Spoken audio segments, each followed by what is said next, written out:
Nako, eto na nga mga sangkay, nagsalita na po itong si Rimulya. Mukhang may mga dadamputin na pong mga senador.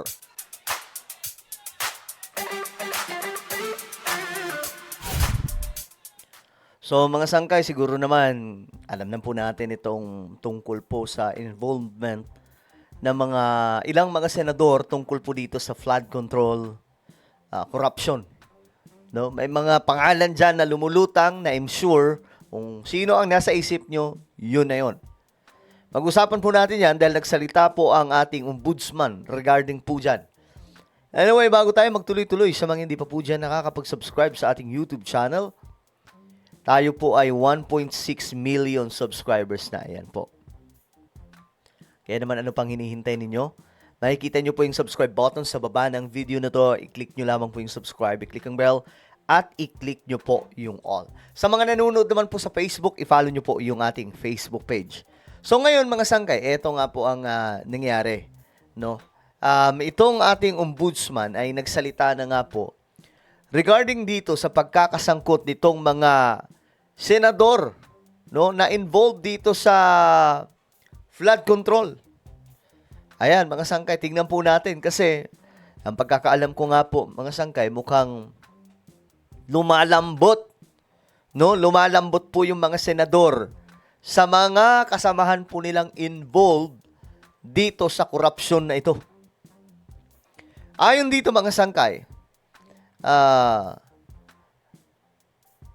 Ombudsman Rimulya said in his remark sa isang radio program na ang authorities ay handa di umano na arestuhin ang mga senators na allegedly involved sa flood control corruption. Ayan, mga sangkay. Handa daw po yung mga otoridad natin na damputin sila kapag ka nagawa na mailabas ang kung anumang katotohanan tungkol po sa kanila. Alam niyo itong si Rimulya, mga sangkay?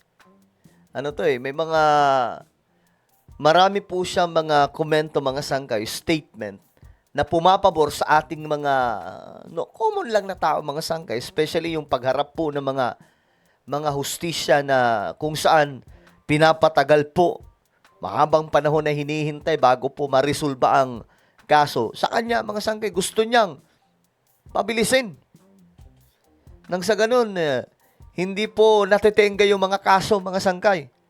Ngayon, sabi niya dito, he made the comment while addressing Senate President Soto, saying the upper chamber need not worry about a possible, ito kasi nagkakaroon po ng agam-agam na magkakaroon daw po ng kudita. Actually, meron daw pong nananabutahe kay Senate President Soto.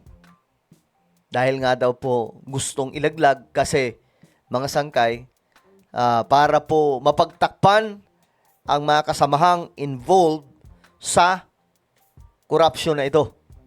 Malalang korupsyon, mga sangkay, na ngayon lamang po nabisto. Kaya sabi po dito ni Rimulya, hindi kailangan maglala ng Senado. Kung ano ang kanilang ginagawa dyan, kung mayroong mga nananabutahe sa kanila. Dahil ang otoridad ay nakahanda na gumalaw once na ang warrant of arrest ay mailabas na laban sa mga senador na ito. Alam naman po natin siguro kung sino-sino ang mga yan na nasa listahan, mga sangkay. Diba? Alam po nating lahat yan kung sino-sino ang involved. Sabi niya dito, running joke yan, pero hindi talaga sa joke. Siyempre, kapag may warrant of arrest, aarestuhin. Meron kaming arresting teams. Totoo naman yun.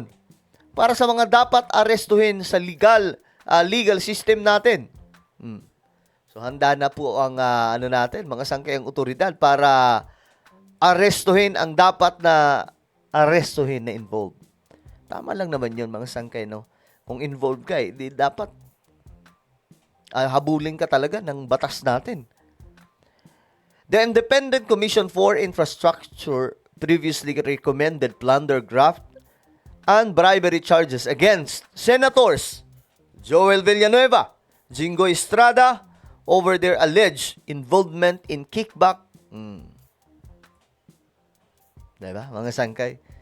Dahil po sa mga anomalyang ito. Ewan ko ba sa mga politiko, no? Bakit kaya sila hindi nakukontento sa paraan na mayroon po silang, kumbaga, kung ano yung natatanggap nilang pera mula po sa pamahalaan, yung sinasahod nila. Bakit kailangan pang tumanggap ng kung ano-ano mga kickback? Ayon dito, Estrada and Villanueva were implicated in the flood control scandal after former DPWH Undersecretary Bernardo, former DPWH Bulacan 1st District Engineer Henry Alcantara, and former Assistant District Engineer Bryce Hernandez alleged in a Senate Blue Ribbon Committee hearing that the senators received kickbacks in exchange for endorsing flood control projects.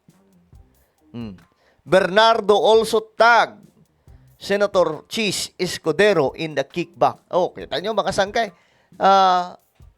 Itong si Senator Chis Escudero ay kasama rin pala sa eksena na ito, mga sangkay ng pangungulimbat di umano. Ayon po dito kay Bernardo. Remulla said the Senate Blue Ribbon Committee reports under Senate President Pro Tempore Panfilo Ping Lacson's chairmanship were crucial to their investigation, which was supported by sworn statements from witnesses presented at its previous hearings. Sabi dito ni Remulla, it guides us to the proper direction. It gives us clues on what more questions to ask. And of course, it makes us think of how we can present them as evidence. Ayon po yan kay Remulla, mga sangkay. Sabi ni Remulla dito, doon naglalabasan yung maraming facts at mga testigo. So dapat igalang talaga ang Blue Ribbon Committee. When it comes to that, I congratulate Senator Ping Lacson for being a great chairman. Oh, ngayon mga sangkay, siyempre, sana hindi po ito maudlot, itong mga pag-aresto na ito. Kasi once na maudlot ito, masasayang yung sinimulan ng ating Pangulo na paglalantad ng dumi na matagal na pong nananalaytay sa mundo ng mga politiko. So dapat po maano na to, masakote na ang dapat masakote, hindi lamang po si Bong Revilla, hindi lamang yung ilan na mga tao, kundi lahat na po na involved.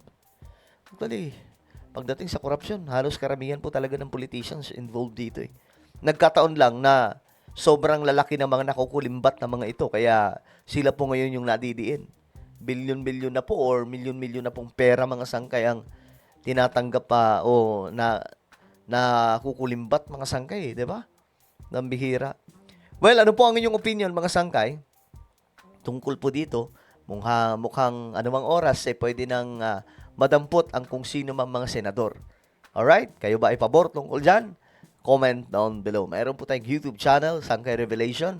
Hanapin nyo po ito sa YouTube ngayon din. Kapag nakita nyo na, i-click nyo po yung subscribe, i-click ang bell, at i-click nyo po yung all. Ako na po ay magpapaalam. Mag-iingat pong lahat. God bless everyone.